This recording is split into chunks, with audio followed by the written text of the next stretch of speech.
The Great Plague of London, 1665 to 66, one of the final major epidemics of the bubonic plague to hit England, taking out an estimated 100,000 people, almost a quarter of the population of London at the time. The outbreak began in the poor and densely populated parish of St. Giles in the Fields, before spreading rapidly throughout the city. It was part of the larger pandemic that affected various parts of Europe, caused by Yersinia pestis, the bacterium associated with other plague outbreaks, including the infamous Black Death. The city's response included quarantine measures, the killing of stray animals, and the use of plague doctors who treated victims with often dubious methods. The plague dwindled during the winter of 1666, due in part to the Great Fire of London, which inadvertently helped end the outbreak by destroying many of the overcrowded and rat-infested urban slums that had allowed the disease to thrive in the first place. Hello and welcome to the channel. If it's your first time here, it's good to meet you, and if you're coming back, good to have you with me again. Well, if you'd like to support the channel, you're already doing it. If you want to go above and beyond, you may refer to the description of the video. Now, I'm sure you have seen my previous video on the Black Death. If you would like to go and watch that, you'll find it in the medieval playlist. If not, let's continue, get nice and comfortable, as we talk about the Great Plague of London. Let's set the scene first. In the 17th century, London, like many European cities, was frequently afflicted by the plague. The disease had claimed around 30,000 lives in 1603, 35,000 in 1625, and 10,000 in 1636, with additional outbreaks causing further deaths in other years. It was a normal part of life, an unpleasant one, but an experience quintessential to being in medieval times. By late 664, the appearance of a bright comet had stirred fear among the populace of London, leading to widespread speculation about impending calamities. The city itself was densely packed into about 448 acres, encircled by ancient walls designed originally to fend off raiders and bordered to the south by the mighty River Thames. Key entry points through the city wall included the gates at Ludgate, Newgate, Aldersgate, Cripplegate, Moorgate, Bishopsgate, and Aldgate, while the Thames could be crossed via the London Bridge. Of course, sanitary conditions one would expect in the poorer districts were deplorable, to say the least. Overcrowded tenements and garrets made cleanliness completely unattainable. Streets lacked sanitation, with open drains carrying filth along their lengths. The streets, muddied and littered with animal droppings, household waste and sewage, presented a dire public health hazard. During the summer, the refuse of course attracted swarms of flies, and in the winter the streets were awash with human waste. To mitigate the worst of this pollution, the city corporation employed rakers who would clear the filth and transported to heaps outside the city walls, where it would, of course, continue to decompose, contributing to the pervasive, overpowering stench, certainly always downwind of that. Many residents resorted to carrying handkerchiefs or nosegays to cover their nostrils, often stuffed with a few flowers to try and ease the stench. Transportation, of course, within the city was chaotic and congested, a very grim situation. While some goods like coal arrived by barge down the Thames, most supplies and traffic moved via the congested and dirty roads, and of course they moved by horses. And the more horses, well, you know. The city's gateways created bottlenecks as well, severely hampering movement, and the 19-arch London Bridge was notorious for its overcrowding. Affluent individuals often travelled in hackney carriages or sedan chairs to avoid the filth, while the less fortunate walked and risked being splashed with dirty water from the roads, slops discarded from the second stories of homes, or runoff from roofs, or perhaps even worse things being thrown out from chamber pots. Adding to the urban miasma was the choking black smoke emitted from the many factories, breweries, iron smelters, and the coal burned in approximately 15,000 dank and dingy homes. During the 17th century, London's rapid expansion pushed its boundaries beyond those ancient city walls, leading to the emergence of densely populated shanty towns. These makeshift neighborhoods, largely devoid of sanitation, were hastily constructed to accommodate the influx of artisans and tradespeople drawn to the bustling city. Despite government efforts to restrict their growth, these suburbs housed over 250,000 people.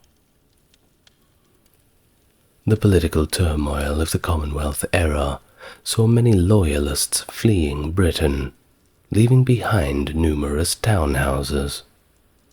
These buildings were quickly occupied by newcomers, who transformed them into overcrowded tenements, where multiple families shared single rooms, leading to dilapidated conditions and rampant rat infestations.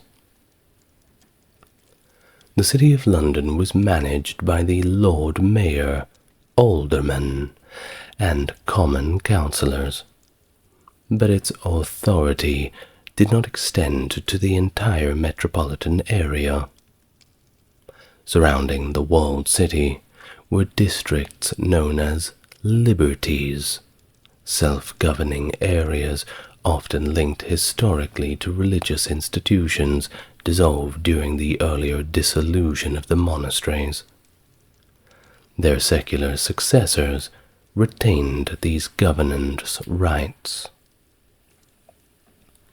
By 1665, these liberties formed a protective ring known as the City and Liberties, encompassing the immediate outskirts of London. However, beyond this area lay further suburbs with their own local governance. Westminster, for example, had developed into an independent town with its own set of liberties, seamlessly connected to London through urban sprawl. Similarly, the Tower of London operated independently. Areas outside these specific jurisdictions fell under the counties of Middlesex or Surrey, depending on their location relative to the River Thames. At the time, The bubonic plague, a feared scourge, was rampant, though its origins and transmissions were mysteries still wrapped in great many layers of medieval superstition. In fact, many attributed the plague to noxious vapors from the earth, that old miasma theory, strange weather, or even unusual animal behavior. It was not until the late 19th century that Alexandre Yersin pinpointed Yersinia pestis as the bacterial culprit, with rat fleas identified as the primary vector.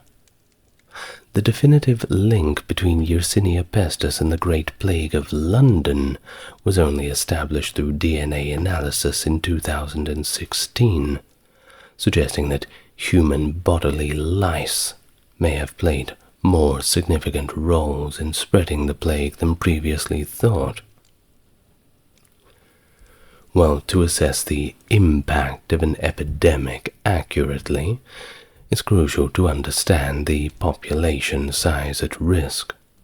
I mean, it's all relative. The numbers are only relative to percentages, don't you think? In the 17th century, London lacked an official census, leaving estimates based on the work of pioneering demographer John Graunt, who lived from 1620 to 74. A Fellow of the Royal Society, Graunt applied a scientific approach to demographic statistics. In 1662, he estimated London's population, encompassing the City of London, the Liberties, Westminster, and the out parishes, at approximately 384,000. This figure was derived from weekly published bills of mortality, kind of like the obituaries. By 1665, Graunt revised this estimate upwards to 460,000, though other contemporaries speculated higher numbers, such as the French ambassador who suggested 600,000, though these higher estimates lacked empirical support.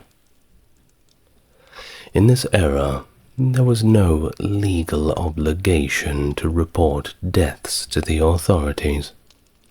Instead, each parish designated 2 or more searchers of the dead, as they were called in official title, tasked with inspecting corpses to determine the cause of death.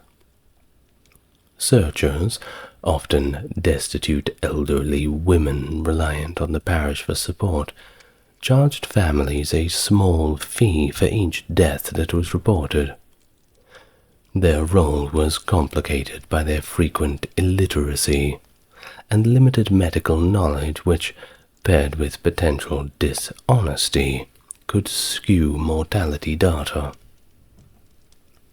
Typically notified by local sextons or the tolling of church bells, these searchers were excluded from official records if deaths were not reported to a church, as was often the case with non-Anglicans or Jews. During plague outbreaks, searchers were required to isolate themselves, carrying a white stick when outdoors to signal their role, and avoid contact with the general population to prevent disease spread. They reported their findings to the parish clerk, who then relayed the information to the company of parish clerks, the Lord Mayor, and, when the plague became a matter of more national concern, the Minister of the State. This data informed the bills of mortality, which listed weekly death totals by parish, including deaths attributed to the plague. John Graunt criticized the searchers' frequent misidentification of diseases, noting their propensity to report deaths as due to consumption rather than other recognized diseases. He observed that the promise of a cup of ale and a doubled fee could persuade a searcher to alter death records to suit a household's preference, particularly to avoid the stigma of the plague. As the plague intensified, the government implemented a quarantine system, sealing affected houses for 40 days, a measure that often resulted in additional deaths of inhabitants from neglect. Houses with plague victims were marked with a red cross, and the words, "Lord have mercy on us," with a watchman posted outside. Although official records cited 68,596 plague deaths, Grant suggested that the actual numbers could exceed official accounts by at least 30,000, indicating significant underreporting and the system's limitations in capturing the epidemic's true scale. The system of using searchers to report causes of death continued until 1836, reflecting long-standing practices in managing public health data. As reports of plague circulated through Europe in the 1660s, England had become increasingly concerned about the potential for the disease to spread across its borders. The Privy Council, recognizing the threat posed by international trade and travel, revisited historical quarantine measures that, in the past, had proven to be somewhat effective. By November 1663, following reports of plague in Amsterdam and Hamburg, the Council reinstated quarantine protocols for ships that were arriving in London. 2 naval vessels were tasked with patrolling the Thames estuary to intercept any incoming ships. Those coming from ports known to be infected were required to anchor at Hole Haven on Canvey Island and undergo a Trentine, a 30-day isolation period. Only after this period could these ships proceed upriver. To ensure compliance, ships that completed their isolation or originated from ports not affected by the plague were issued with a certificate of health, allowing them to continue their journey. Additionally, a secondary inspection line was established between the forts at Tilbury on the north bank and Gravesend on the south bank of the Thames. This line served to check and pass only those ships carrying the necessary health certification. As the situation on the continent deteriorated, the quarantine period was extended in May 1664 from 30 days to 40 days. The geographical scope of the quarantine was also expanded to include ships arriving from Holland, Zeeland, and Friesland, regions within the Dutch Republic that were heavily impacted by the plague. Conversely, restrictions on ships from Hamburg were lifted in November of that year as the situation in that area improved somewhat. Starting in May, quarantine measures were similarly implemented in 29 other British ports, beginning with Great Yarmouth. These measures, though critical for public health, sparked diplomatic tensions, particularly with the Dutch Republic. The Dutch ambassador protested the severe constraints placed on trade. However, England maintained that his actions were justified and necessary, noting that it had been one of the last countries to impose such strict measures. The enforcement of these regulations was rigorous. Any individual or household found to have allowed voyagers to come ashore without completing the mandatory quarantine was themselves subjected to a 40-day quarantine. This strict adherence to quarantine protocols shows the seriousness with which England approached the threat of the plague, prioritizing public health over the inconveniences to trade and international relations.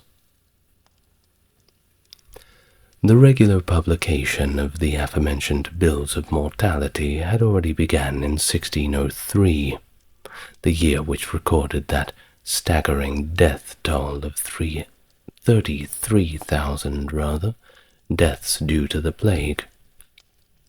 From then until 1665, there were only 4 years without any recorded cases of the plague at all. The severity of the situation was highlighted in various years.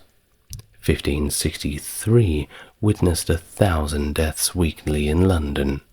1593 saw 15,000 deaths. 1625, a particularly devastating outbreak with 41,000 deaths, which was referred to at the time as the Great Plague, until the even more severe epidemic that we find ourselves speaking of now in 1665. Also, between 1640 and 46, there were 11,000 deaths, peaking in 1647 with a total of 3,597. These figures, while officially recorded, are generally considered underestimations of the actual death tolls.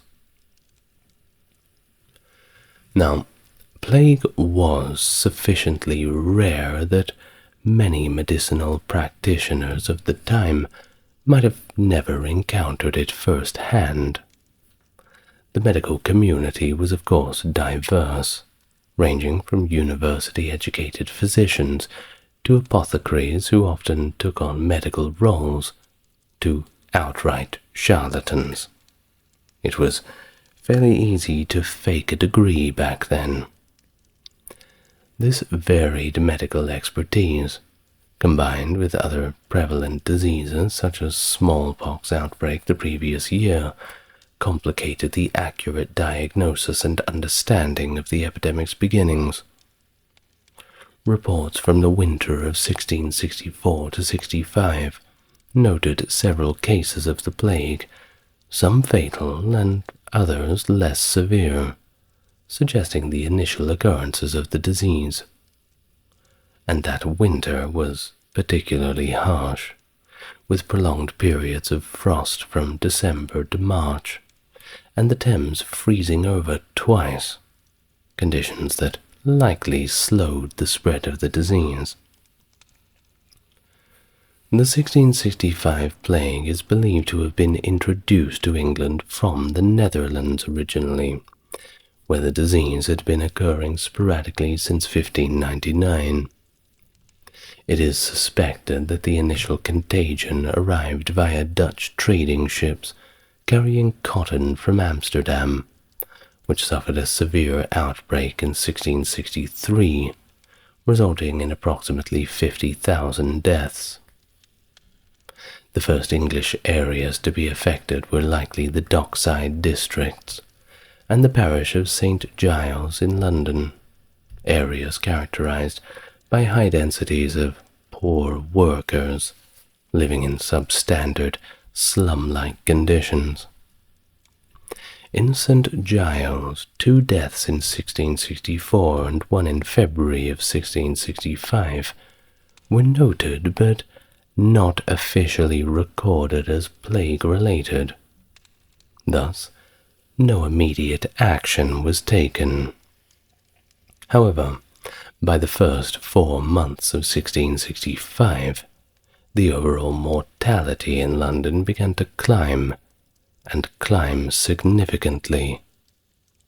By the end of April 1665, official records indicated only 4 plague deaths, 2 of which were in St. Giles. Yet, interestingly, the total weekly death toll had risen from about 290 to 398. Something was definitely not adding up.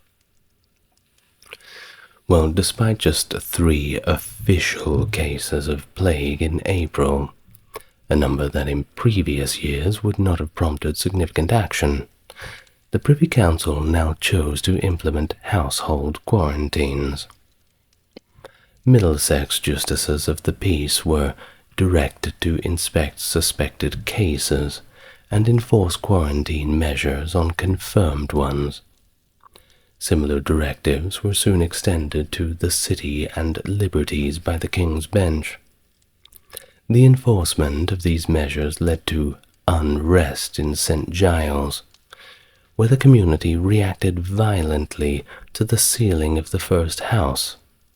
A riot ensued. The door was broken down, and the quarantined inhabitants were freed. Well, the rioters, of course, faced harsh penalties for this. Additionally, instructions were issued to construct pest houses, isolated hospitals intended to treat or contain the sick. This swift government response, despite the initially low number of recorded cases, indicated a recognition of the outbreak's potential severity. I'm sure you're thinking by now how history repeats itself. Isn't it funny how in medieval times they were doing all of this? Well, as spring warmed into summer, the plague began to grip London more tightly. In the week spanning May 2nd to May the 9th, the parish of St. Giles recorded 3 deaths, with nearby St. Clement Danes reporting 4, and 1 death each in St. Andrew Holborn and St. Mary Woolchurch Hall, the latter being the only case recorded within the city walls at the time. The growing concern prompted the Privy Council to form a committee dedicated to exploring effective plague prevention strategies. As part of their initial measures, they decided to close several alehouses in the affected districts and impose restrictions on the number of lodgers per household to prevent overcrowding. In response to the escalating situation, the Lord Mayor of London issued a proclamation mandating that all householders were responsible for keeping the streets outside their homes clean, a duty traditionally upheld by the homeowners themselves rather than the city authorities, who employed scavengers and rakers to manage only the most severe refuse issues. As the situation deteriorated, city aldermen were tasked with identifying and penalizing those who neglected this responsibility. The situation in St. Giles, where cases were particularly rising, led to more drastic measures. The area was effectively quarantined, with constables given orders to scrutinize anybody who was attempting to leave. They were to detain vagrants and anyone they suspected of carrying the plague. This period of increasing dread is captured vividly in the diaries of Samuel Pepys, a senior Admiralty official. His entries provide a crucial eyewitness to the account of the plague's impact, and on April 30th of that year, 1665, he noted the palpable fear gripping the city, writing, "Great fears of the sickness here in the city, it being said that 2 or 3 houses are already shut up. God preserve us all." Another significant literary source that offers insights into this grim period is Daniel Defoe's A Journal of the Plague Year, published almost 50 years after the event in 1722. And although Defoe was only 5 years old at the time, his narrative was enriched by the personal experience of his family members and interviews with survivors. But here is one account from a Puritan minister who was there witnessing all of this. His name was Thomas Vincent, and this is what he had wrote. It was in the month of May that the plague had first was taken notice of.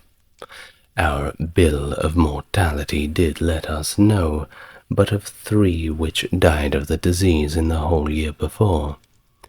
But in the beginning of May, the bill tells us of 9. Fear quickly begins to creep upon people's hearts. Great thoughts and discourse there is in town about the plague, and they cast it in their minds whether they should go if the plague should increase. Yet, when the next week's bill signifieth to them the disease from 9 to 3, their minds are something appeased. Discourse of that subject cools, fears are hushed, and hopes take place. That the black cloud did but threaten and give a few drops, but the wind would drive it away. But when in the next bill the number of the dead by the plague is mounted from 3 to 14, and in the next to 17, and in the next to 43, the disease begins so much to increase and disperse. Now, secure sinners begin to be startled, and those who would have slept at quiet still in their nests are unwillingly awakened. End of the account from Thomas Vincent.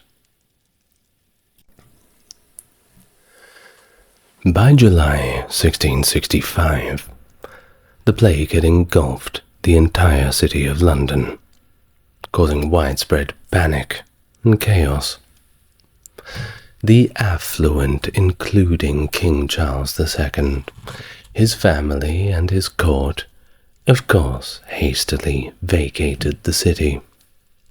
Initially retreating to Salisbury, they relocated to Oxford in September following reports of plague cases in Salisbury. In stark contrast, many of the city's officials, including the alderman and the Lord Mayor Sir John Lawrence, chose to voluntarily remain at their posts, facing the epidemic head-on. Credit where it's due, of course.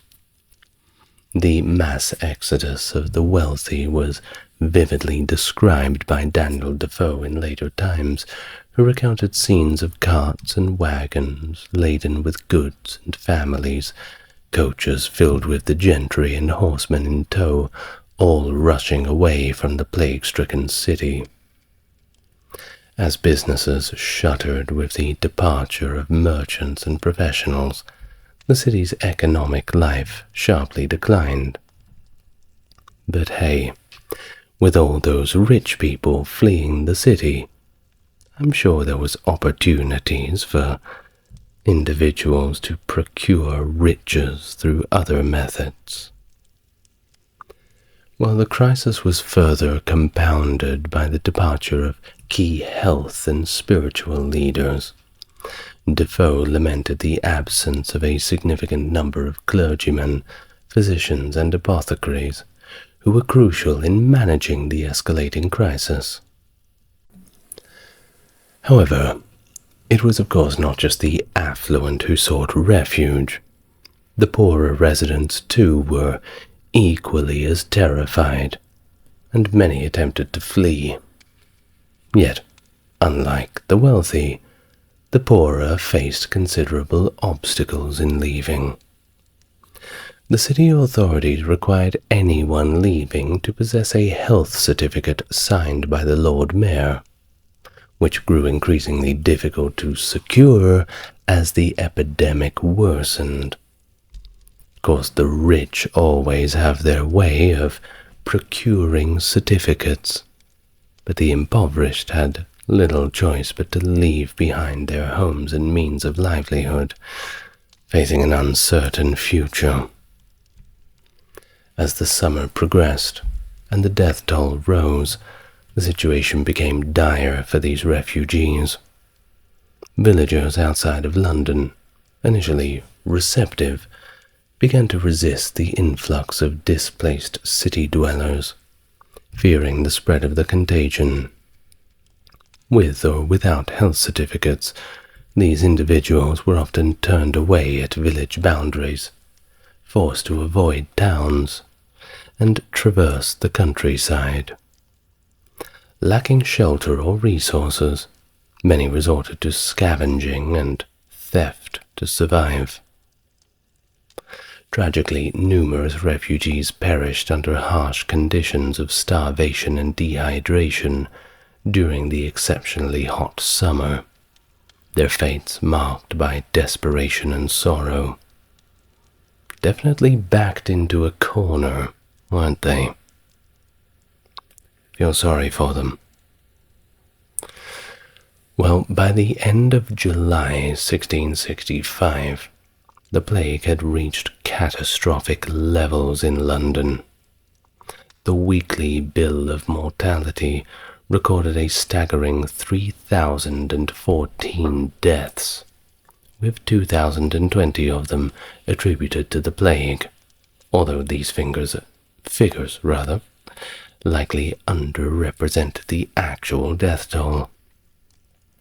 In comparison, deaths in other years during the same period typically totaled around 300, so this was pretty much 10 times as worse.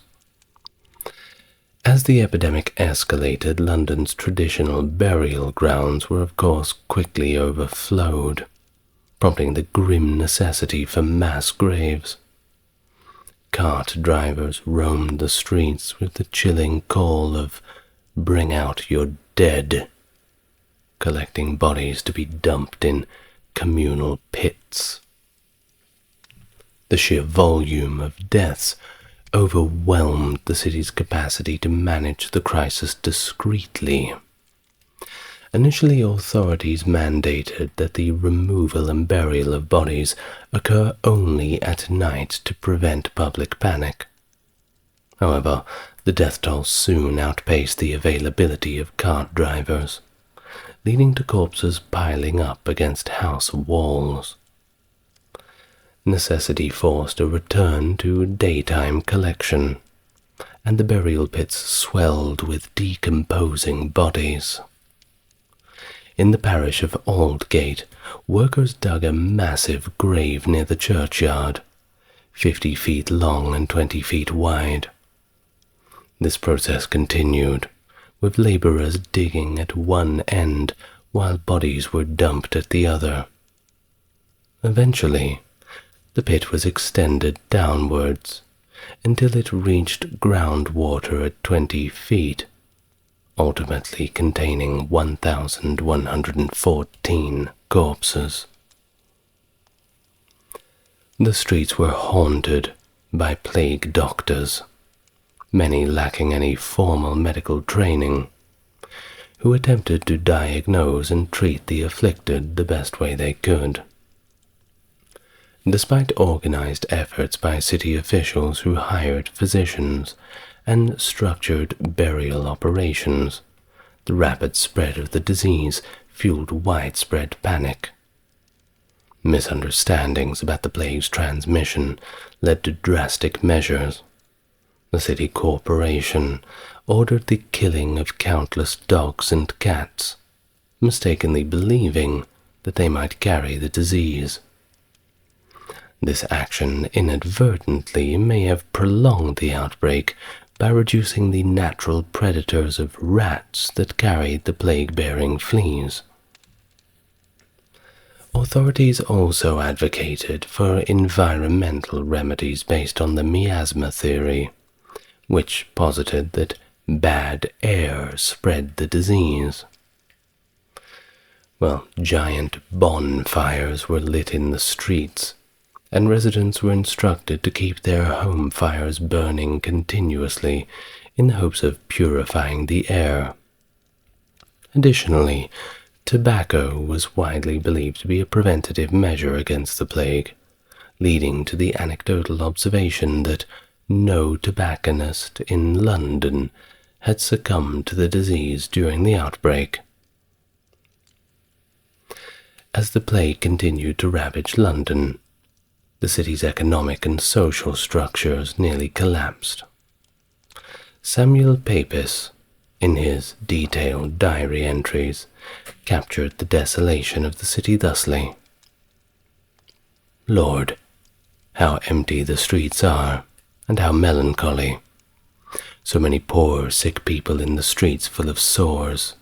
In Westminster there is never a physician, and but one apothecary left, all being dead." This account reflects the dire circumstances as the once bustling streets of London were left deserted, save for the dead carts collecting the bodies and the few dying victims visible on the streets. Despite the chaos, starvation was largely averted, thanks to proactive measures taken by Sir John Lawrence and the Corporation of London. They implemented a policy whereby a commission of 1 farthing was added to the price of every quarter of corn landed at the Port of London. This slight increase in grain prices ensured a steady supply and helped sustain the population during the epidemic.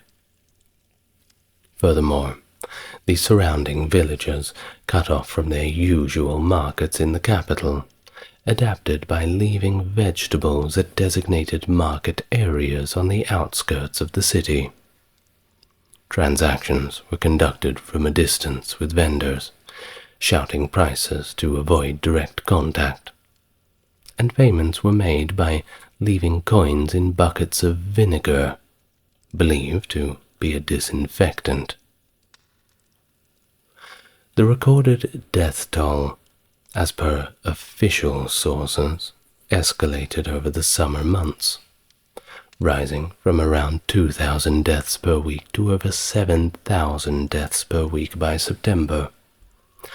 But of course, the figures likely fall short of the actual numbers affected by the plague. The reliability of these records was compromised by the high mortality rate among sextons and parish clerks responsible for maintaining them. Additionally, certain communities like the Quakers did not cooperate with official record keeping, and many of the city's poorest residents were just thrown into mass graves without any formal record of their deaths. The scale of the epidemic is further obscured by the fact that only deaths were documented, with no records of those who contracted the plague and recovered. Moreover, the subsequent Great Fire of London in 1066 destroyed many of the remaining records. In those few districts where records were preserved, documented plague deaths range from 30% to over 50% of the population, indicating the devastating impact of the disease where it was most intensely felt. Well, we have another passage from Thomas Vincent, yes, the one aforementioned. It goes like this. It was very dismal to behold the red crosses, and read in great letters, "Lord, have mercy upon us," on the doors, and the watchmen standing before them with halberds, people passing by them so gingerly, and with such fearful looks as if they had been lined with the enemies in ambush to destroy them. A man at the corner of Artillery Wall, that as I judged through the dizziness of his head with the disease, which seized upon him there, had dashed his face against the wall, and when I came by, he lay hanging with his body face over the rails, and bleeding upon the ground, and when I spoke to him, he could make no answer, but rattled in the throat, and, as I was informed, within half an hour, died in that place. It would be endless to speak of what we have seen and heard, of some in their frenzy rising out of their beds and leaping about their rooms, others crying and roaring at their windows, some coming forth almost naked and running into the streets. Scarcely a day passed over my head for, I think, a month or more together, but I should hear of the death of some one or more that I knew. The first day that they were smitten, the next day some hopes of recovery, and the third day they were dead. The 1665 plague outbreak, while the most devastating in London, also left its mark on various other regions of England. One of the most poignant episodes occurred in the village of Eyam in Derbyshire. It is believed that the plague was introduced to Eyam by a merchant who received a parcel of cloth from London, unknowingly contaminated with the disease. Realizing the potential danger, the villagers of Eyam took the extraordinary step of self-imposing a quarantine to prevent the spread of the plague to neighboring areas. This act of self-sacrifice had dire consequences. Approximately a third of Eyam's population succumbed to the disease over the next 14 months. The plague also significantly impacted other regions, including Derby and Norwich, which experienced severe outbreaks. In contrast, the city of Bristol managed to mitigate the worst effects of the plague through diligent efforts by its city council. During the outbreak from April to September of 1666, Bristol maintained a relatively low death rate of about 0.6%. That's pretty good. This was a remarkable achievement given the rampant spread of the plague in many other cities during the same period. These varied responses highlight the different strategies and levels of success in managing the public health crisis.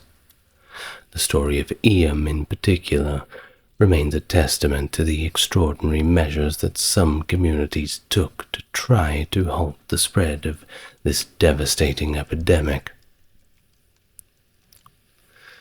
Well, by the late autumn of 1665, the death toll from the plague in London had begun to wane, leading to February 1666, when it was deemed safe enough for King Charles II and his court to return to the city.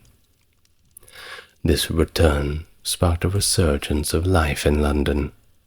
The gentry arrived in carriages, loaded with their possessions, and key societal functions resumed. Judges returned to Windsor to convene in Westminster Hall, and Parliament, adjourned since April of the previous year, finally reconvened in September of 1666. The city's streets and marketplaces, once emptied by the plague, once again buzzed with activity, as trade rejuvenated and businesses finally reopened. London once again became a beacon for those seeking opportunity, leading Lord Clarendon to remark in March of 1666 on the city's restored vibrancy. While the plague's intensity had diminished, sporadic cases did persist into the mid-1666. The Great Fire of London, however, in September of that year, which devastated much of the city of London, was actually believed by some contemporaries to have helped extinguish the epidemic. I mean, you can't die from plague if you've died from the fire, right?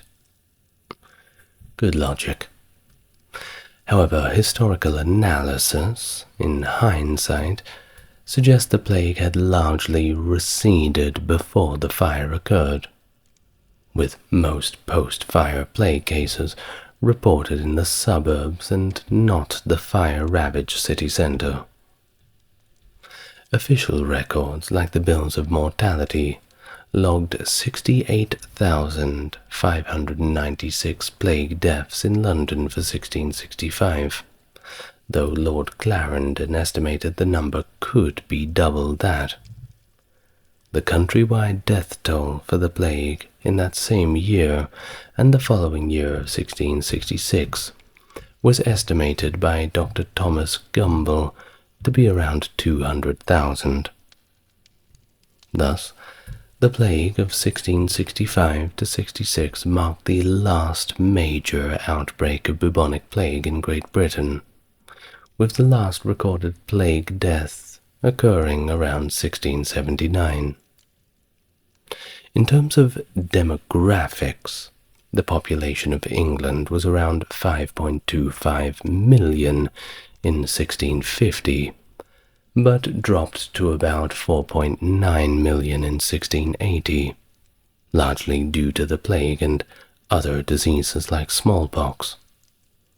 Urban centers, of course, notably more afflicted by the plague, relied heavily on continuous immigration from smaller towns and rural areas to replenish the populations.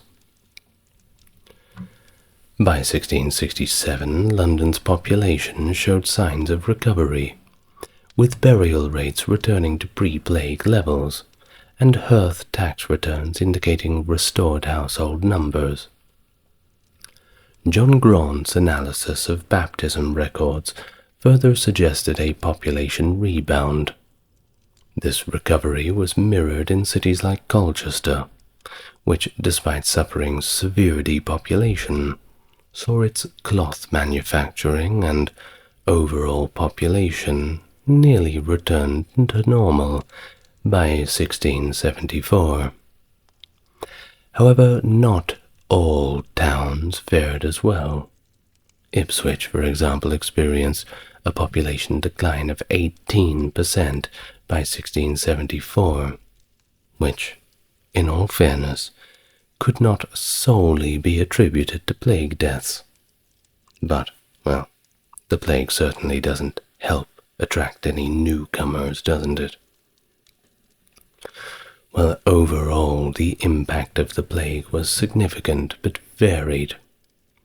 While London recorded the highest death toll in a century, the proportion of deaths relative to the population was actually a lot less severe, at least compared to earlier epidemics in 1563, 1603, and 1625.